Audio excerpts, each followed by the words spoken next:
মানুষ বলছে আপনারা আরো 5 বছর থাকেন। স্বরাষ্ট্র উপদেষ্টা জাহাঙ্গীর আলম চৌধুরী তিনি বলছেন সাংবাদিকদের। কেন বলছেন? তিনি বলছেন এই কারণে যে তার ভাষ্য, আইন শৃঙ্খলা পরিস্থিতি আগের থেকে ভালো। রাস্তা থেকে মানুষ আমারে বলতেছিল আপনারা আরো 5 বছর থাকেন। সুনামগঞ্জের শান্তিগঞ্জে দেশের আইন শৃঙ্খলা পরিস্থিতি নিয়ে সাংবাদিকদের এক প্রশ্নের জবাবে তিনি এই কথা বলেন।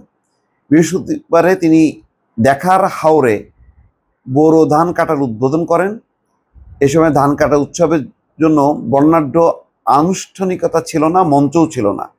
তবে উপস্থিত কৃষকদের সঙ্গে আলাদাভাবে কথা বলেন তিনি। দেখছেন, এর আগে কিন্তু লাল গালিচা বলছেন যে লাল গালিচা চলবে না।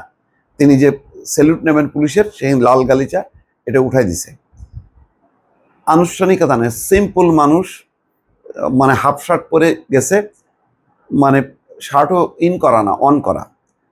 ভালো লাগছে এগুলি, এরকম সোজা সরল মানুষ আমরা এরকম হয়তো আর পাবো কিনা যাই না।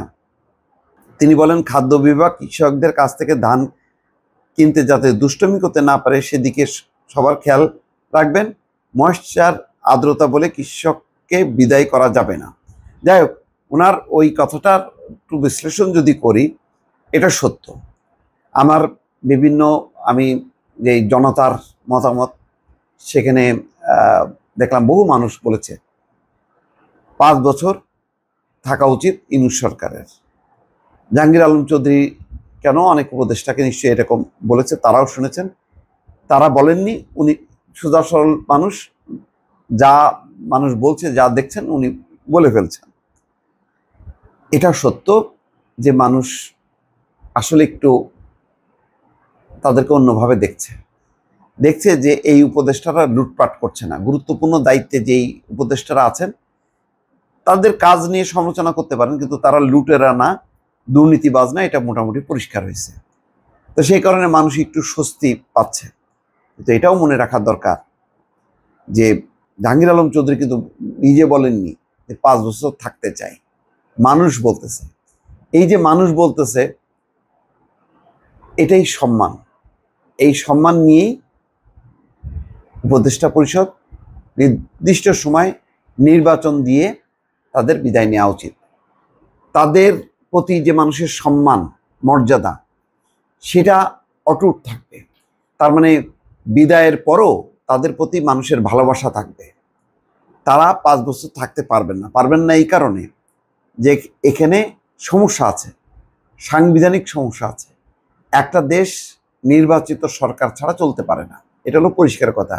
আপনি হয়তো আমার এই কথা একমত হবেন না।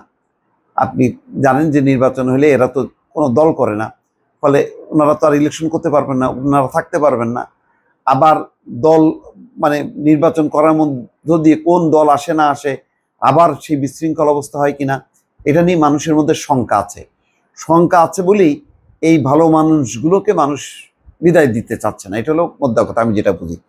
কিন্তু ভাইরে, যতই বলেন না কেন, জ্ঞানী গুণী বিদ্বান মানুষরা কিন্তু এরকমই হয়, সারা বিশ্বে তাই হয়।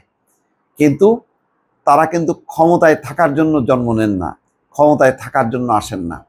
তারা তাদের লম্বা কর্মজীবন থাকে, কেউ তারা অবসরের পরেও নানা রকম সৃষ্টিশীল কাজকর্মে তারা ব্যস্ত থাকেন। যেমন ডক্টর মোহাম্মদ ইউনূসের কথা মনে পড়ে, তিনি জাতির উদ্দেশ্যে একটা ভাষণে কি বলছিলেন?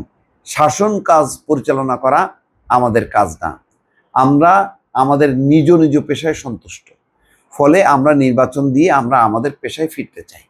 দেখেন, এই কথাটা আমার ধারণা উপদেষ্টা পরিষদের অর্ধেক মানুষ বলবে যে আমরা একটা সুন্দর মতন একটা স্মুথ একটা, মানে কি বলে, ট্রানজিশন, উত্তরণ চাই। মানে ক্ষমতার একটা সুন্দর একটা মানে হস্তান্তর করে আমরা সুন্দর মতন বিদায় চাই, আর সংঘাত চাই না। এখন জাহাঙ্গীর আলম চৌধুরী কেন, আরও অনেক, ডক্টর মোহাম্মদ ইউনূস, সবাই, তাদের প্রতি মানুষের একটা ব্যাপক ভালোবাসা আছে, সম্মান আছে। এই সম্মান ভালোবাসাটা এখন আছে, কিন্তু লম্বা সময় যদি ওনারা থাকতে চান, নির্বাচন ছাড়া বিতর্ক হবে। সেই বিতর্ক ওনারা জানেন, সেই জন্য তারা কখনো বলেন না যে আমরা ম্যান্ডেট ছাড়া, নির্বাচন ছাড়া আমরা 5 বছর থাকব। ফলে এটাই একটা বিশাল তাদের অর্জন। যে তাদের প্রতি সম্মান, তারা ক্ষমতায় থাকুক এই যে চাচ্ছেন, কিন্তু তারপরেও ওনারা বিদায় নেবেন এবং নিয়ম মাফিক একটা নির্বাচন হবে, নির্বাচনের মধ্য দিয়ে নির্বাচিত সরকার আসবে। এটা আপনার পছন্দ হোক বা না হোক, এটা মেনে নিতে হবে, এছাড়া কোনো উপায় নেই, সংবিধানে আর কোনো ফাঁক ফোকর নেই। তবে এটাও একটা শিক্ষা যে রাজনৈতিক সরকারও বুঝবে যে তারাও ভালো মানুষ ক্ষমতায় আনবেন, নির্বাচিত করবেন। লুটেরা, মাফিয়া এবং যাদের অর্থ অস্ত্র আছে, শক্তি আছে, পেশি শক্তি আছে, সেই মানুষগুলোকে বাদ দিয়ে ভালো মানুষ দিয়ে সরকার গঠন করতে হবে। তাহলে নির্বাচিত সরকারের প্রতিও মানুষের আস্থা, ভালোবাসা আসবে। অতীতে কখনো আমরা কদাচিৎ কিছু মানুষকে পেয়েছি, কিন্তু সামগ্রিকভাবে পাইনি।